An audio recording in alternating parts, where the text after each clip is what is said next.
If you want 2026 to be the year you actually level up, it starts with choosing the right skills. In this video, I'll break down the different types of skill that will actually make you unstoppable and how to choose ones that fit you specifically. Most people don't know what type of skill they want to start. They don't know how to pick the right skill. They just pick a skill they see on social media or that their friends are doing or their neighbors are doing, and they don't have any real interest in the skill, or it doesn't even make sense in their current life. Like, it's hard to do because they have to go to places. So I'm gonna break down a couple different categories of skills and help you choose one for you specifically. Let's start with communication, because no matter how skilled you are, you'll always be limited by how well you can express your ideas and talk. And I know I said categories, but communication is just a big category, whether it's storytelling, whether it's just normal day-to-day conversation, or just job or life or whatever. Whether you're talking to people or getting your ideas heard or just being more confident in conversation, communication is the skill that makes all other skills more visible and more valuable. It might look like public speaking, and you might think people use it for public speaking, but it could be used just for everything. You're telling camp stories, you're talking to your family and friends, or just learning how to explain things clearly so you don't have to repeat yourself. If you're the kind of person who just struggles with ideas to express them, this might just be the skill for you to learn. And if I'm being honest, of all the skills that's changed my life and helped me the most is probably top 3 most important for me, because you don't know that feeling, or some of you might relate where you're feeling anxious to communicate, or you're just talking and you don't know how to get to the point without adding all these little words, and it's so annoying. But it's a great feeling to just be able to express yourself. And as someone who's more introverted, it really opens up the world for you. So those of you who are more introverted, this is a skill you should really learn how to practice. The next category is physical skills. Whether it's boxing, lifting, flexibility, or parkour, building a physical capability does more than just, make you fit or make you have muscles. It gives you confidence in the real world. It's something fun to do. It helps you stay healthy. You get some sweating going. And if you're already saying, oh, I already know, I go to the gym, Yulu. I already work out, Yulu. I be hitting push-pull legs, Yulu.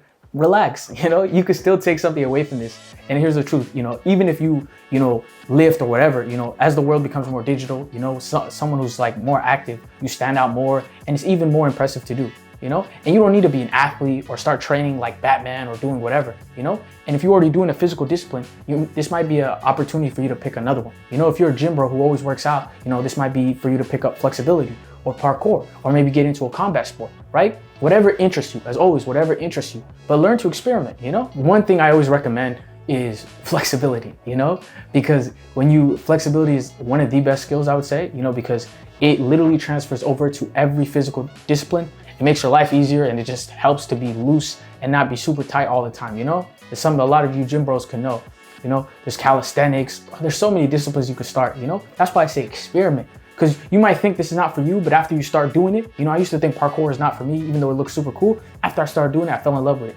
Same with flexibility. I used to be like, I'm just an unflexible person, but that's just a limiting belief, So just pick something, start with it, and do something that, future you will thank you for, because what do you lose starting a new skill? Nothing, So try it, and your body's gonna thank you so much. Category 3, let's talk about mental skills, AKA the next category, the mind.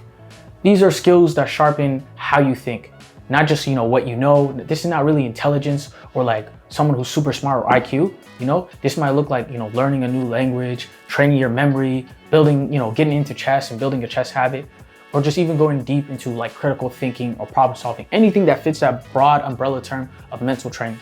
This is important because, your mind is a muscle, just like your bicep or just like everything else, and most people don't train it. They just watch some content, and think they're getting smarter, but their life isn't improving, and you want this to actually improve your life. The whole point of skills is to use it to be better and to actually improving your life, So the key is figuring out what type of thinking you want to get better at, because like I said, mental skills is such a broad umbrella term for anything you use your cognitive function, aka your brain, for.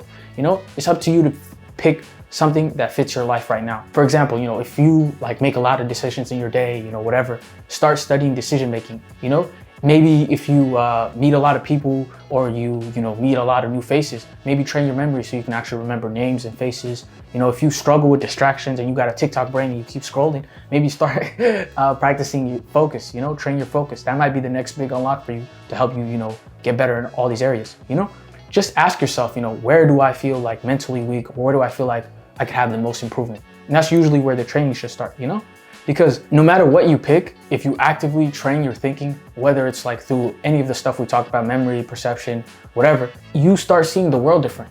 You become someone who's calmer, harder to manipulate, better at making decisions, and just more creative because you now understand that everything is, a lot of stuff, I would say everything, but a lot of stuff are in your control, and you can start solving problems. And you see everything as a problem, which people think is a problem, but it's not a problem if you know you can get a solution. There's so many skills you could learn.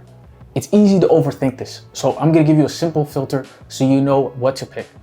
So the next time you're deciding, you're like, Yulu, I don't know what to pick. I got you, relax. Number one, just think about it like this. Is it emotionally rewarding? This goes back what we talked about in the very beginning. Don't pick a skill because you've seen on social media and you don't think it's cool, or your friends or family's doing it. Pick something that you think is cool, emotionally rewarding, even if it doesn't make sense.